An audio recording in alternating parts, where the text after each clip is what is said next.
देखो बेटा, आईपीसी में 2 सेक्शन है, सेक्शन नंबर 85 और 86। ये दोनों इस बात के संबंध में हैं कि अगर कोई मत्तता की हालत, यानी द स्टेटस ऑफ इंटॉक्सिकेशन, कोई अपराध करता है तो उसमें उसकी क्या जिम्मेदारी बनी।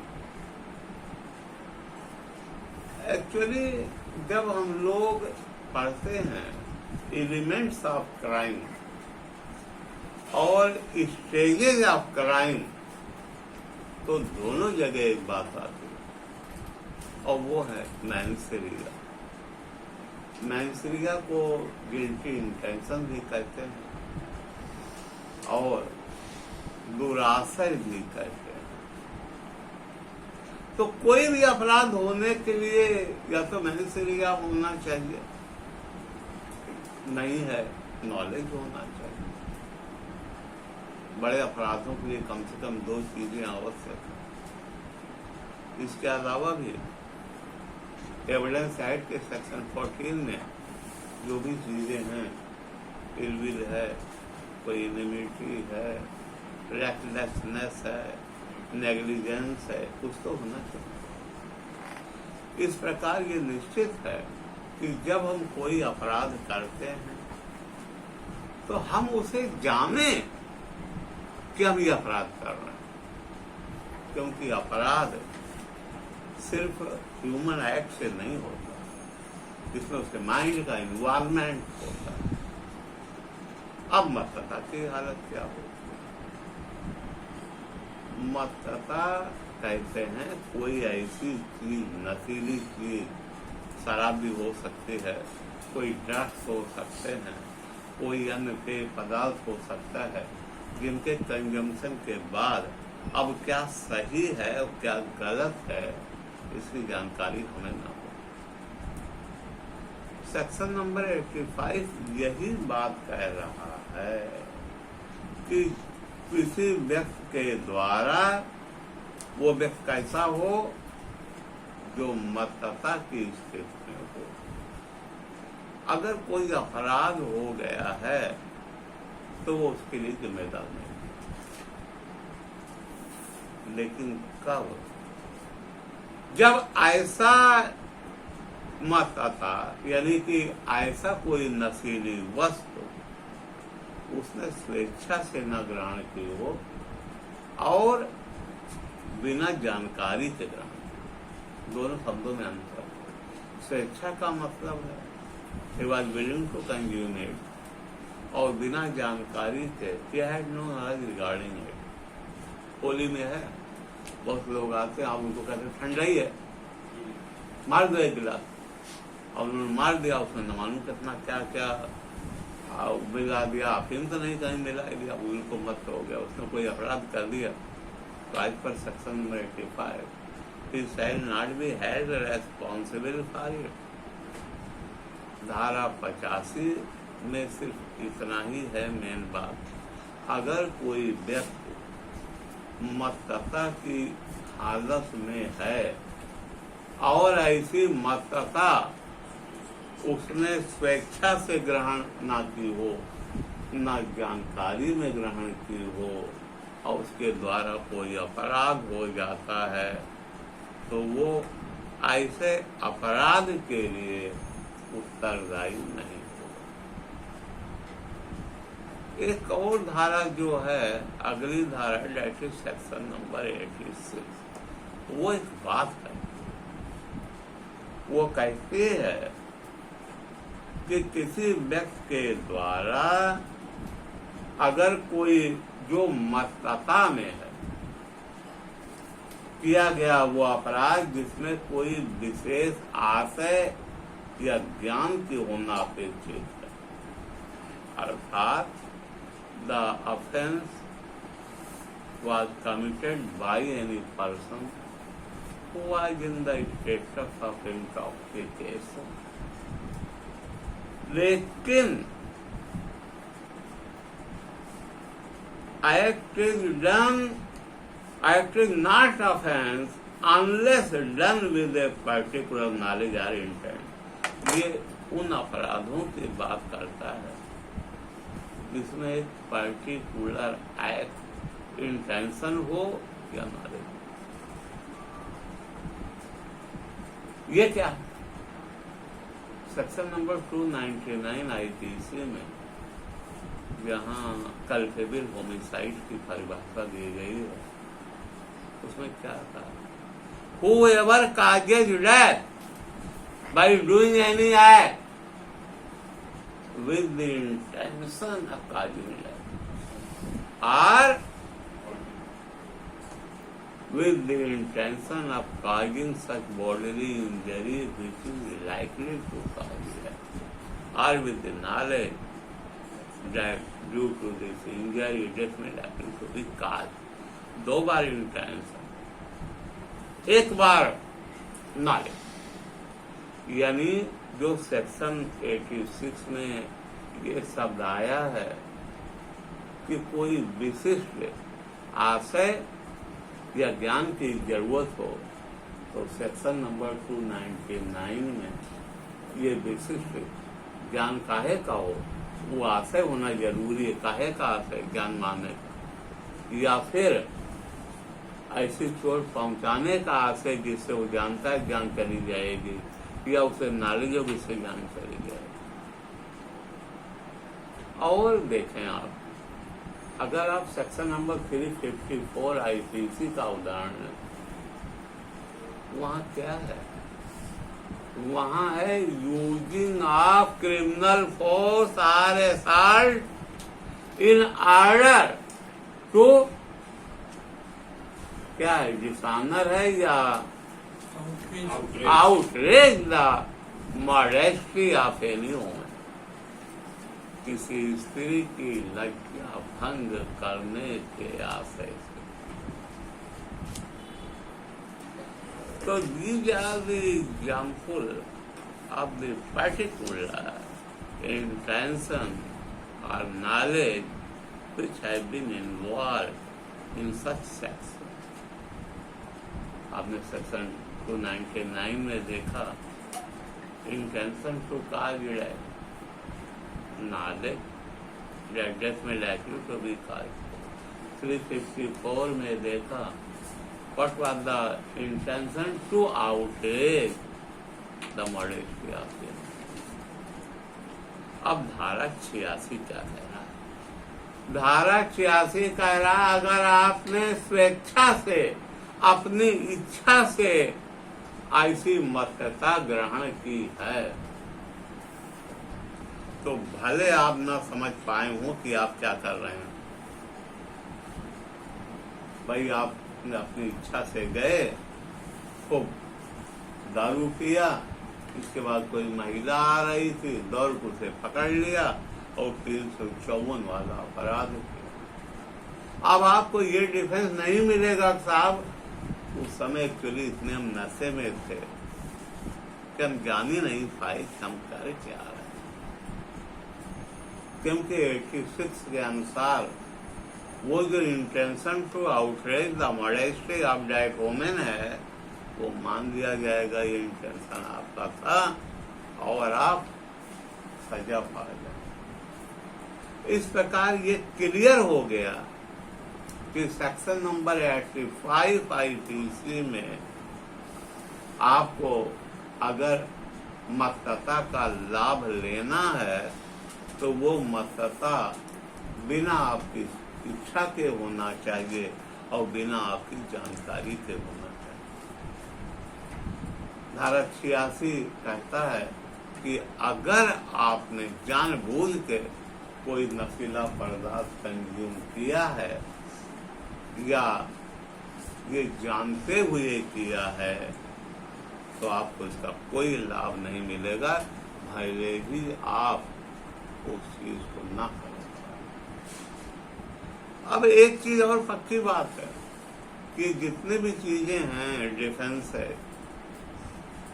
जैसे इनसैनिटी का डिफेंस, पागलपन का डिफेंस, वो भी कम मिलता है, या इसका इंटॉक्सिकेशन का डिफरेंस वो कम मिलता है। अपराध को करते समय, जिस समय आप अपराध कारित कर रहे थे, उस समय ऐसी मत्तता के कारण आप nature and consequence of that offence ना समझ पाए। करते समय इंडियन कॉन्ट्रैक्ट एक्ट 1872 में कौन सा सेक्शन है? 12 क्या कह रहा है?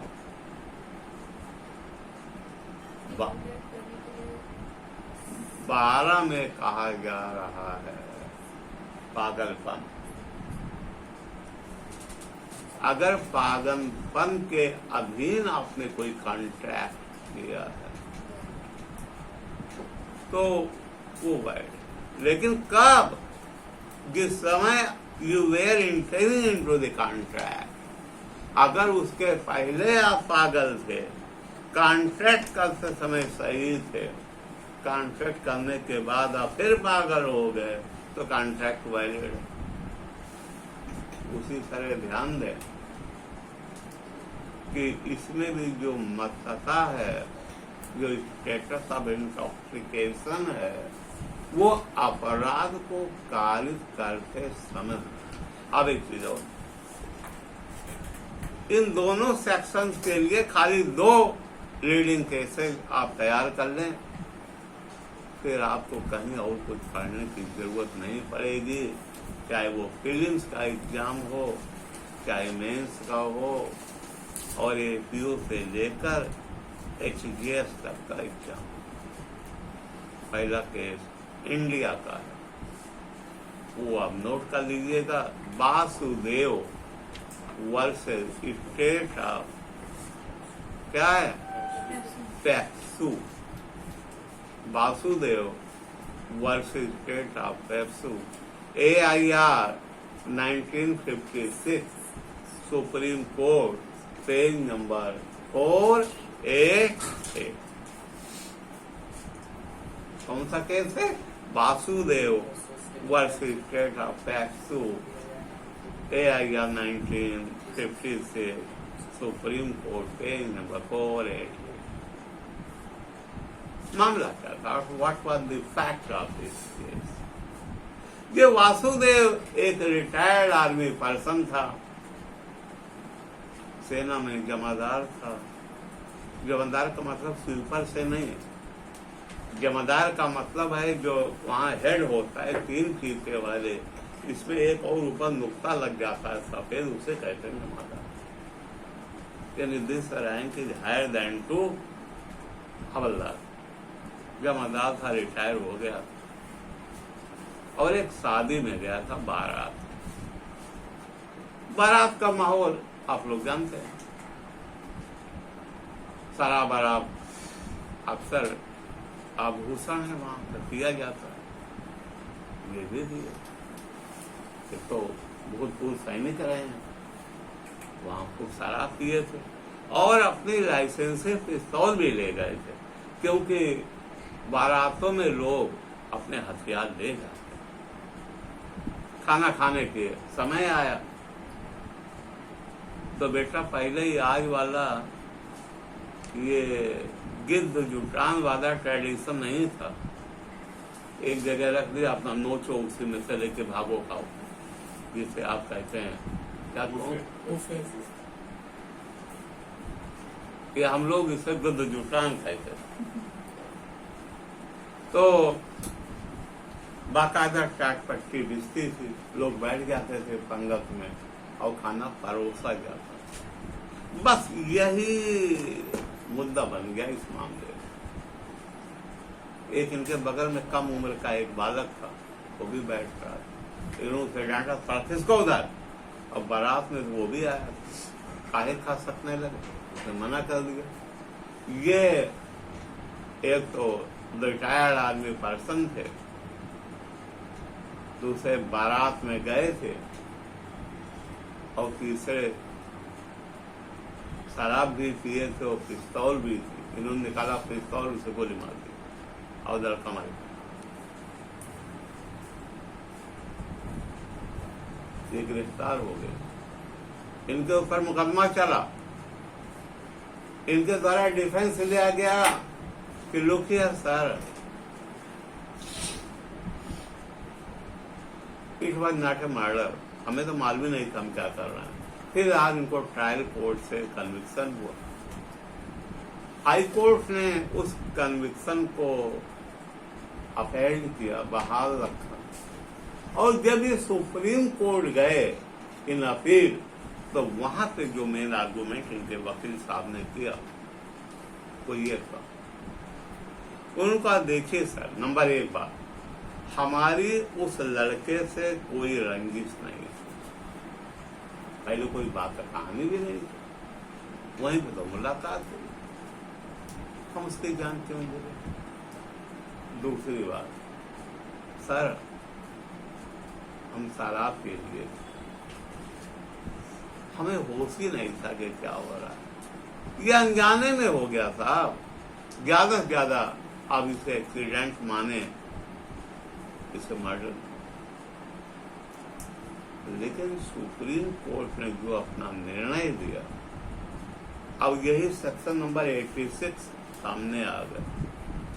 अगर किसी ऑफेंस के लिए कोई पार्टिकुलर इंटेंशन रिक्वायर्ड है या नॉलेज रिक्वायर्ड है, और आपने विलिंगली या नोइंगली कोई नशीला पदार्थ कंज्यूम किया है, तो भले ही आप मदमत रहे हो, कोर्ट ये प्रिज्यूम करेगा कि आपके पास वही इंटेंशन था या वही नॉलेज था। And he was convicted under section 302 IPC. ये लीडिंग केस है, सुप्रीम कोर्ट का है। एक दूसरा केस इंग्लैंड का भी देख लो, डीपीपी वर्सेस बेयर,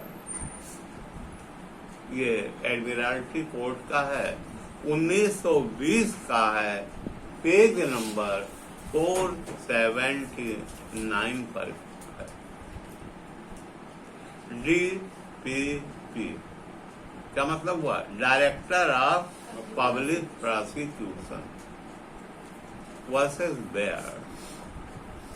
इसका क्या मामला? ये जो बेयर साहब थे, ये एक चौकीदार थे और फैक्ट्री के बाहर अपनी एक कुर्सी लगाए, फैक्ट्री की सुरक्षा में लगे। इंग्लैंड में वैसे ही ठंडी होती है, ठंड के दिन ये शराब खूब पिए हुए, कभी सामने से 13 साढ़े 13 साल की एक बच्ची इन्हीं के फैक्ट्री के सामने से कुछ सामान लेने से आए। इन नशे में तो थे, इन्होंने उसे पकड़ लिया और उसके साथ रेप करने की कोशिश की, लेकिन सफल नहीं हुए। आखिरी में उसका गला दबा दिया और वो बच्चे मर गए। इनकी भी डिफेंस वही आई कि सर ऐसा है, हम तो नशे में थे, अब इतने घोर नशे में थे कि हम जान ही नहीं पाए कि हम क्या कर रहे हैं। और दूसरी बात, इस बच्चे से हमारी कौन सी रंजिश? अभी वो 13.5 साल की बच्ची है, हम इसके साथ क्यों करें? सर हमारा ना कोई इंटेंशन था और ना हमें नॉलेज था कि हम नशे में बुरी तरह मतलब, लेकिन वहां की अदालत ने इन्हें कन्विक्ट किया। तो हमारा जो आईपीसी है ये ब्रिटेन के लॉ से प्रभावित है, इसलिए वो तथ्य आईपीसी के सेक्शन नंबर 86 में दिए गए। इस प्रकार आपको इंटॉक्सिकेशन की डिफेंस के संदर्भ में सिर्फ 2 धाराएं पढ़नी हैं। वो धाराएं हैं 85 और 86, और इन 85 में बिना अनजाने में कोई पिला दे, बिना जानकारी के आप कोई कंज्यूम कर लें, तब आपको छूट मिलेगी। अब 86 में अगर आप इंटेंशनली, विलिंगली या नोइंगली अगर कोई कंज्यूम किए हैं तो बिल्कुल छूट नहीं मिलेगी, भले आप ना जान पाए हों कि आपने क्या किया है। यही 2 केस तैयार कर लें और यही पढ़ लें, ये आपकी परीक्षा के लिए बहुत पर्याप्त होगा।